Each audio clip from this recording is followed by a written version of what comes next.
नमस्कार, news one India में आपका स्वागत है। आपके साथ में धर्मराज सिंह। उत्तराखंड को स्पिरिचुअल राजधानी बनाने के लिए आम आदमी पार्टी ने एक वेबसाइट लॉन्च की है। आपके मुख्यमंत्री पद के उम्मीदवार रिटायर्ड कर्नल अजय कोठियाल का कहना है कि सभी लोगों को मिलकर इसके लिए काम करना होगा। उत्तराखंड की आध्यात्मिक राजधानी बनने से यहां पर रोजगार के अवसर बढ़ेंगे। मिशन 2022 के लिए आपका दांव, पहाड़ में धर्म के सहारे चुनाव, देवभूमि बनाएगी आध्यात्मिक राजधानी, कोठियाल लिखेंगे विजय कहानी। उत्तराखंड को मुफ्त बिजली दिए जाने की घोषणा के बाद आम आदमी पार्टी ने उत्तराखंड को स्पिरिचुअल राजधानी बनाने की दिशा में कदम बढ़ाया है। इस अभियान से पहाड़ के लोगों को जोड़ने के लिए आम आदमी पार्टी के मुख्यमंत्री पद के उम्मीदवार रिटायर्ड कर्नल अजय कोठियाल ने बड़ा संकल्प लेते हुए www.spiritualcapitaluttarakhand.com पर रजिस्ट्रेशन के लिए एक वेबसाइट लॉन्च की। कर्नल अजय कोठियाल का कहना है कि इस अभियान से जुड़ने के लिए इस वेबसाइट पर रजिस्ट्रेशन करना होगा। उन्होंने लोगों से अपील करते हुए कहा है कि इसकी जानकारी सभी अपने करीबियों को दें ताकि वो संकल्प पूरा किया जा सके। आम आदमी पार्टी का कहना है कि उत्तराखंड कई तीर्थ स्थलों का संगम है। यहाँ अगर आध्यात्मिक राजधानी होगी तो उत्तराखंड को एक नई पहचान मिलेगी। इससे हजारों लोगों को रोजगार भी मिलेगा।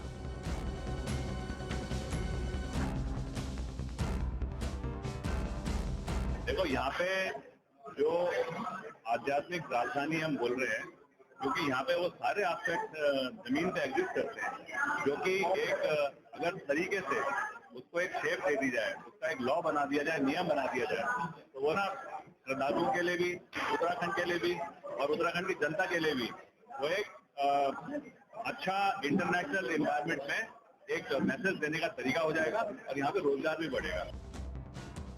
उत्तराखंड को आध्यात्मिक राजधानी बनाने के आपके संकल्प पर बीजेपी कांग्रेस दोनों पार्टियां सवाल उठा रही हैं। बीजेपी का कहना है कि आम आदमी पार्टी का दोहरा चरित्र है, वही कांग्रेस का कहना है कि उत्तराखंड सनातन काल से ही अध्यात्म की राजधानी रहा है, इसमें नया कुछ नहीं।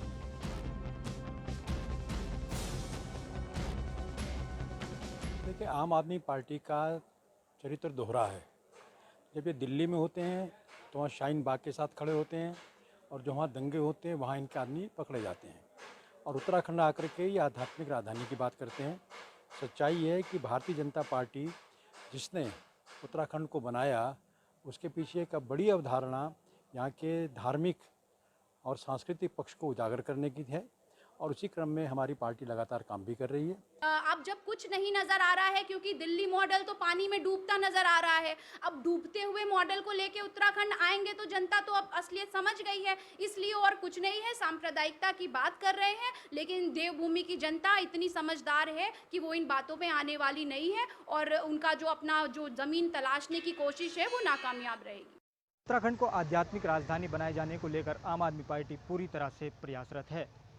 हालांकि मुख्यमंत्री अरविंद केजरीवाल ने भी इस बात की पैरवी की है, तो वहीं आम आदमी पार्टी से सीएम पद के दावेदार कोठियाल ने एक वेबसाइट भी लॉन्च की है।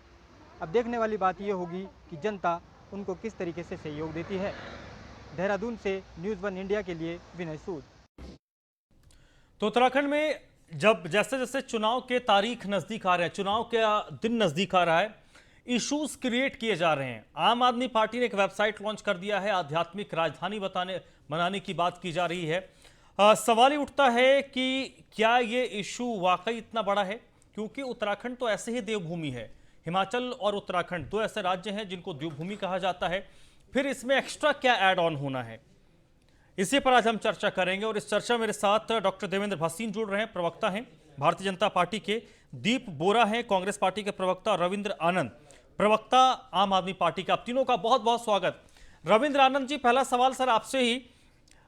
उत्तराखंड को देवभूमि कहा जाता है, ठीक है, हिंदू धर्म के अनुयायी पूरे दुनिया में कहीं भी हो, चार धाम की यात्रा उनके जीवन का एक ध्येय होता है, उसके लिए उत्तराखंड ही आते हैं। ये नई जो आध्यात्मिक कैपिटल बनाने की बात हो रही है, इसमें नया क्या होगा?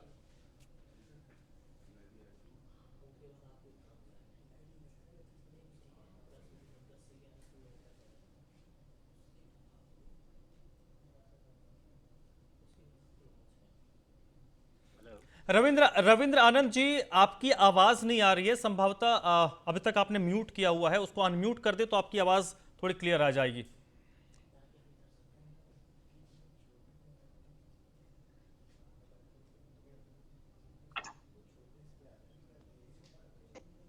आपकी आवाज नहीं आ रही, मैं आपके पास आता हूं, चलिए ठीक है, तब तक उसको ठीक कर लेते हैं हम। देवेंद्र भसीन साहब भी हमारे साथ जुड़े हैं। भसीन साहब, ये क्या है? उत्तराखंड तो ऐसे ही देवभूमि है, फिर इसमें आध्यात्मिक कैपिटल बनाने की बात, रोजगार, ये सारी चीजें क्या है? क्या एक पुराने माल को नया पैक करके बेचने की कोशिश है? देखिए, आम आदमी पार्टी का चरित्र जो है वो दोहरा है और ये लोग छल की राजनीति करते हैं। पहली बात तो ये है कि उत्तराखंड देवभूमि है और इसमें तो पहले से सनातन समय से ये देश के लिए, पूरी दुनिया के लिए आध्यात्म का एक महत्वपूर्ण केंद्र है, आज भी है। और आज भी बड़ी संख्या में लोग जो हैं यहाँ पर आध्यात्मिक कार्यों के लिए आते हैं। दूसरी ओर यहाँ का योग जो है उसका मुख्य केंद्र हमारे उत्तराखंड में है और उसका भी आज पूरी दुनिया के अंदर माननीय मोदी जी के प्रयासों से आज पूरी दुनिया के अंदर उसका जो है प्रचार प्रसार चल रहा है। तो जो और पहले से ही एक आध्यात्मिक राजधानी है, देवभूमि है, उसमें आम आदमी पार्टी के लोग जो बात कह रहे हैं वो अपने आप में हास्यास्पद है। एक बात, मैंने एक शब्द का प्रयोग किया था, छल की राजनीति करते हैं। मैं इसलिए कह रहा हूँ कि दिल्ली में अगर आप इनका चेहरा देखेंगे तो बिल्कुल दूसरा है। अभी आपके चैनल में जो बाइट दिखाई गई उसमें जो शाहीन बाग का जिक्र किया गया, CAA वगैरह का विरोध करने में कौन आगे थे? अरविंद केजरीवाल जी के द्वारा पूरा समर्थन दिया गया। दिल्ली में दंगे होते हैं तो आम आदमी पार्टी के MLA पकड़े जाते हैं और वहां पर इंटेलिजेंस के आदमी को जिस तरह से टुकड़े टुकड़े काट दिया जाता है, इस सारे षड्यंत्र में आम आदमी पार्टी के लोगों की भागीदारी साफ दिखाई देती है। यही वो आम आदमी पार्टी है जिनके नेता, जो हमारी मां नंदा देवी की चोटी है, पर्वती श्रेणी है, उसकी तुलना किससे करते हैं? कूड़े के ढेर से करते हैं। ये इनका दिल्ली का चरित्र है। और दूसरी ओर यही केजरीवाल जी हैं जो राम मंदिर का विरोध भी कर रहे थे, जो भगवान राम के मंदिर के विरोध में थे और कह रहे थे नहीं वहां मंदिर की आवश्यकता नहीं, वहां कुछ और बनाइए। तो ये चरित्र तो इनका वहां पर रहता है। अब जब उत्तराखंड में आए हैं तो यहाँ पर ये आध्यात्मिक राजधानी की बात कर रहे हैं और वो तब कर रहे हैं जबकि इनके पास कुछ नहीं है, पहले से राजधानी है, आध्यात्म का बड़ा भारी केंद्र है। तो ये अपने आप में केवल एक छलावा और दुनिया को उत्तराखंड, चलिए, ड्यूअल स्टैंडर्ड आप ये मान रहे हैं कि ये दोहरा नजरिया है, दोहरा चरित्र है कि आप एक राज्य में जाते हैं तो वहां पर आपके इश्यूज अलग होते हैं, दूसरे राज्य में आते हैं तो आपके इश्यूज पूरी तरीके से बदल जाते हैं। दीप बोरा साहब, कर्नल कोठियाल के इस ऐलान को कांग्रेस पार्टी किस तरीके से देखती है कि हम उत्तराखंड को आध्यात्मिक कैपिटल के तौर पर विकसित करेंगे? भाई, उत्तराखंड तो ऑलरेडी आध्यात्मिक कैपिटल है। दुनिया में कहीं भी हिंदू धर्म के मानने वाले लोग हैं, जिनका हिंदू धर्म में आस्था है, वो आप कुछ नहीं भी करेंगे। आज से 100 साल 200 साल पहले भी कुछ नहीं था, लेकिन फिर वो केदारनाथ बद्रीनाथ जाते थे। देखिए, जो भाजपा ने बीज बोया था अब वो काटेगी। अब ये आप बताइए ना, ये पहले कैनोपी लेके खड़े हो जाओ सड़क चौराहों पे कि हम फ्री बिजली देंगे, आओ रजिस्ट्रेशन कराओ, जैसे इनके ही कहने से जग चल रहा हो। और अब इतनी बड़ी बात कि हम इसे आध्यात्मिक राजधानी बनाएंगे। अरे भारतवर्ष क्या, कई भारतवर्ष में जहाँ हिंदुस्तानी बाहर रहते हैं, आप जाके देखे प्राचीन मंदिर, गिरजा, गुरुद्वारे सब बने हुए हैं। हर भारतवासी आध्यात्मिक है और जहाँ वो रहता है पूरा अध्ययन और आध्यात्मिक होता है। आप केरला में चले जाइए, साउथ में चले जाइए, नॉर्थ में चले जाइए, ईस्ट में चले जाइए, तो बड़े प्राचीन बड़े बड़े मंदिर हैं जिनकी अपने अपने पुरातत्व का इतना पुराना इतिहास है कि हम जीरो भी नहीं सोच सकते कि इतने पुराने हमारे इतने महत्वपूर्ण मंदिर, मस्जिद, गुरुद्वारे, गिरजा सब कुछ है। ये आध्यात्मिक राजधानी, ये चुनावी शगुफा है। जो भाजपा ने किया वो ये आप करेगी, इससे ज्यादा क्या है? आप बताइए ना।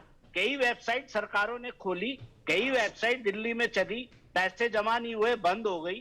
तो मैं समझता हूं कि अगर जमीनी राजनीति पे आके बात की जाए तो ज्यादा अच्छा होगा, बनिस्पत ये कि वही धर्म के ऊपर भावनाएं भटका के वोट लेना, जिसने देश को आज इतने पीछे ला दिया है कि महंगाई और GDP चरम पे पहुंचा हुआ है। लेकिन कोई ऐसा अर्थशास्त्री ना तो आप ढूंढ पाई ना भाजपा कि इस महंगाई को रोक सके। उसमें डिबेट हो तो डिबेट हो रही है कि आध्यात्मिक में, जबकि भारतवर्ष की पूरा ही संपूर्ण अपने आप में एक आध्यात्मिक देश है। बिल्कुल, भारत तो के ये डीएनए में reality- आध्यात्म है, इस बात से कोई डिनाई नहीं कर सकता। आप किसी धर्म के मानने वाले हो, अगर आप भारतीय हैं तो बिल्कुल बोरा साहब आपकी बात से मैं ये पूरी तो तरीके से हमारा सहमत हूं। सम्मान है उत्तराखंडियत का कि ठीक है। हमारे पास 4-5 धाम है। हाँ, और हाँ, ऐसे ठीक है। धाम है जिनका अपना एक प्राचीन काल है। ठीक है, लेकिन ठीक है। उसके नाम पे वोट मांगना, इससे दुर्भाग्य तो हो ही नहीं सकता। वो कर्नल कोठियाल क्या आर्मी, अब तो वो चलिए एक रविंद्र, businessman ठीक है बोरा साहब मैं एक मिनट, समझता हूं बोरा कि साहब वो एक मिनट, काम की रविंद्र बात आनंद भी करें। हमारे साथ जुड़ गए। रविंद्र आनंद जी, आपको मेरी आवाज आ रही है सर?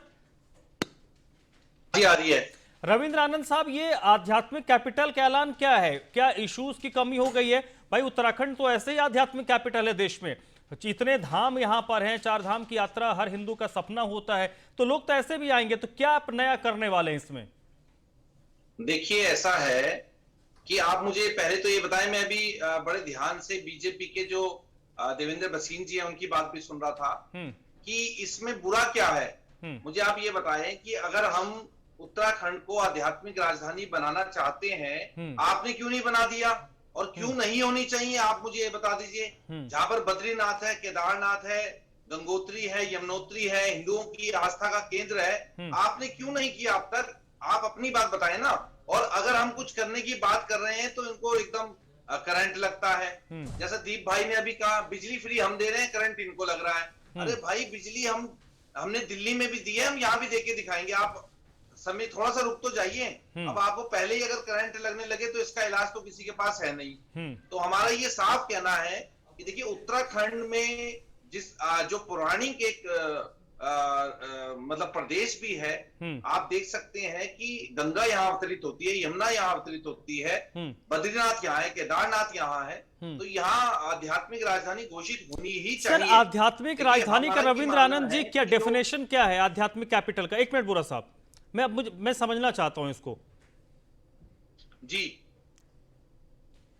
देखिए, हमारा ऐसा मानना है कि जो हिंदुओं की आस्था का केंद्र हो उसको एक नाम से परिभाषित किया जाना चाहिए, जिससे कि यहाँ पर्यटन बढ़ सके, जिससे कि यहाँ के जो लोग हैं, जो हमारे टैक्सी चालक, मैक्सी चालक और जो जितने हमारे पर्यटन से जुड़े जो लोग हैं, उनको पर्यटन में भी बढ़ावा मिल सके। और साथ ही जो पूरे विश्व के अंदर एक ऐसा मैसेज जाए जिससे, क्योंकि उत्तराखंड में पर्यटन के अलावा कुछ ऐसा कुछ खासा नहीं है, क्योंकि लोग पर्यटन से यहाँ जुड़े हैं और पर्यटन ही एक ऐसा चीज है जिससे हम अपने प्रदेश को बढ़ा सकते हैं, प्रदेश को आगे ले जा सकते हैं। और यहाँ की जो मुख्य वित्त का साधन है वो भी पर्यटन ही है। ठीक है, नहीं ये बात पहाड़ी राज्यों के लिए पर्यटन प्रत्यक्ष और अप्रत्यक्ष तौर पर रोजगार का और सरकार के लिए भी राजस्व का एक बड़ा स्रोत होता है, इसे इनकार नहीं किया था।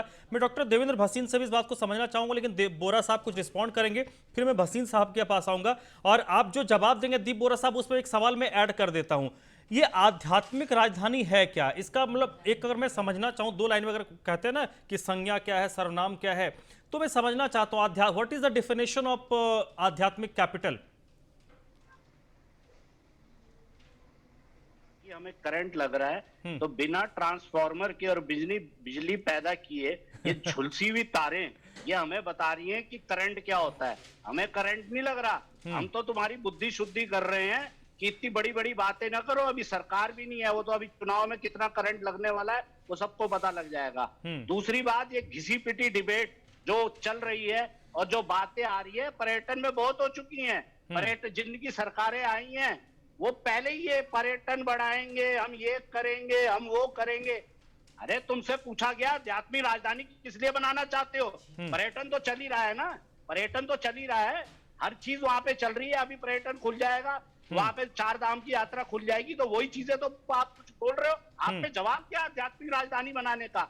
हरिद्वार सबसे बड़ी राजधानी अपने आप में है, क्या आध्यात्मिक नहीं है? क्या ऋषिकेश नहीं है?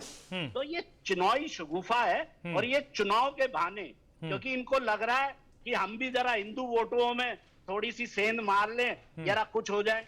लेकिन एक हो जाती है वोट कटवा पार्टी, ये वोट कटवा पार्टी भी नहीं रहेगी। हमारा बार बार भ्रष्टाचार पे आप बीच में मत बोलिए। एक मिनट रविंद्र आनंद जी, नहीं this is not the way. नहीं रविंद्र आनंद जी, आप बोल रहे थे वो चुप थे, प्लीज ऐसे काउंटर मत कीजिए। ठीक है। अब जहां तक बात दिल्ली की है, दिल्ली और उत्तराखंड में हर तरीके से बहुत अंतर है। केजरीवाल जी से भी पूछिएगा, उन्हें भी नहीं पता होगा आध्यात्मिक राजधानी कहते किससे हैं। हमने मैं वही समझना चाहता हूँ डॉक्टर भसीन साहब, आप तो सर काफी मुझसे बहुत ज्यादा अनुभवी हैं, पढ़े लिखे हैं, बड़े ओहदे पर आप रहे हैं शिक्षा के क्षेत्र में ही। मैं समझना चाहता हूं सर कि अगर एक लाइन में या 2 सेंटेंस में मैं आपसे डिफाइन करूं कि क्या डेफिनेशन है, परिभाषा क्या है आध्यात्मिक राजधानी का, जिसको लेकर इतना हंगामा मचा है, एक सियासी पार्टी इस पर इतना माहौल बना रही है। देखिए, सियासी पार्टी तो राजनीतिक शगुफा छेड़ करके लोगों को भ्रमित करने के प्रयास में है, उसको तो हम किनारे करते हैं। लेकिन जहां तक आध्यात्मिक पक्ष का सवाल है तो देवभूमि उत्तराखंड तो पहले से आध्यात्मिक का केंद्र है। और करीब 2500 साल पहले आदि शंकराचार्य जी ने जब केरल से यात्रा प्रारंभ की थी और वो समाप्त हुई थी बाबा केदारनाथ के धाम में, तो केरल से आकर के आदि शंकराचार्य जी जब उत्तराखंड आकर के अपनी यात्रा समाप्त करते हैं, यह धाम है, तो हम समझ सकते हैं कि हमारा जो आध्यात्मिक केंद्र है ये कितने वर्ष पुराना है। ये तो आदि शंकराचार्य की बात हुई, लेकिन उससे पहले गंगा यमुना इनका उद्गम, हमारे 4 धाम की स्थापना, गंगोत्री यमुनोत्री, बिल्कुल मंदिर, ये सारी की सारी चीजें जो हैं वो हजारों साल की हैं। तो पहले से ही उत्तराखंड आध्यात्म का केंद्र है। और जहां तक पर्यटन की बात है तो निश्चित तौर पर्यटन की दिशा में हमारी सरकारें काम कर रही हैं। मैं आपके सामने ये अपना जो दृष्टि पत्र रखना चाहता हूँ, हमने पिछले बार भी कहा था कि हम आध्यात्म क्षेत्र में जो है पर्यटन क्षेत्र में, धार्मिक पर्यटन के क्षेत्र में काम करेंगे। और जो केदारनाथ में काम इतना बड़ा माननीय मोदी जी के आशीर्वाद से हो रहा है, बद्रीनाथ में काम प्रारंभ हो गया है, इसी प्रकार सड़कों का जो निर्माण हो रहा है, तो सब धार्मिक पर्यटन और दूसरे पर्यटन के विकास के लिए किया जा रहा है। इसमें आम आदमी पार्टी जो है वो केवल और केवल एक वेबसाइट लॉन्च करके लोगों को भ्रमित करने की कोशिश भी कर रही है। और फिर मैं इस बात इससे भी जोर देके देता हूं कि कोई भी राजनीतिक दल हो, उसकी राजनीतिक विचारधारा बड़ी महत्वपूर्ण होती है। दिल्ली में तो आप दंगाइयों के साथ खड़े होते हैं, उत्तराखंड में आप जो है आध्यात्मिक बात करते हैं, तो 2 चेहरे जो हैं ये आपके, ये राजनीति में चलने वाले नहीं है। ठीक है, तो कृपया करके एक साइड लीजिए। ठीक है, बिल्कुल ये ठीक है डॉक्टर साहब, डॉक्टर देवेंद्र भसीन, ठीक है। रविंद्र आनंद, आपने सर जो बात कही ना, आपने कहा कि टैक्सी वालों को फायदा होगा, पर्यटन का फायदा होगा, तो ये सारी चीजें तो पर्यटन से जुड़ी हुई ऑलरेडी हैं। टैक्सी, होटल्स, रेस्ट हाउस या फिर होम स्टे, रेस्टोरेंट, होटल्स, ये तो सारी चीजें पर्यटन से जुड़ी हुई हैं। आध्यात्मिक तौर पर क्या होगा अगर आप जब आध्यात्मिक कैपिटल की नींव रखेंगे तो उसमें क्या चेंजेस लाएंगे? मैं ये समझना चाहता हूं और मैं अपने जरिए उत्तराखंड के लोगों को समझाना चाहता हूं आपके लैंग्वेज में। बिल्कुल, देखिए ऐसा है कि जो हमारे पौराणिक मंदिर हैं जिनको जीर्णोद्धार की आवश्यकता है, बहुत सारे ऐसे हमारे मंदिर हैं कि जो समय के साथ साथ जिनका जीर्णोद्धार होना है, तो उसके लिए हम काम करेंगे। और आध्यात्मिक राजधानी बनाने के पीछे अध्यात्म को बढ़ाना है, साथ ही पर्यटन को भी बढ़ाना है, दोनों ही चीजों को साथ में लेकर के चलेंगे। और उसके लिए जो मंदिर जो बहुत पुराने हैं, जिनको जीर्णोद्धार की आवश्यकता है, जो कि समय के साथ साथ बहुत पुराने हो गए हैं, लेकिन अभी वो सरकार द्वारा या पिछली सरकारों द्वारा उस पर कोई ध्यान नहीं दिया गया। तो हमारा ये मानना है कि वो जितने भी ऐसे मंदिर उत्तराखंड में विद्यमान है, उन सब का जीर्णोद्धार होना जरूरी है। और इसको लेकर के हमारी पार्टी काम करेगी। साथ ही जो हमारे साथी भाई ने दिल्ली की बात की, तो मैं दीप भाई को बता देना चाहता हूं कि दिल्ली में आपकी जमानतें जब्त हुई हैं।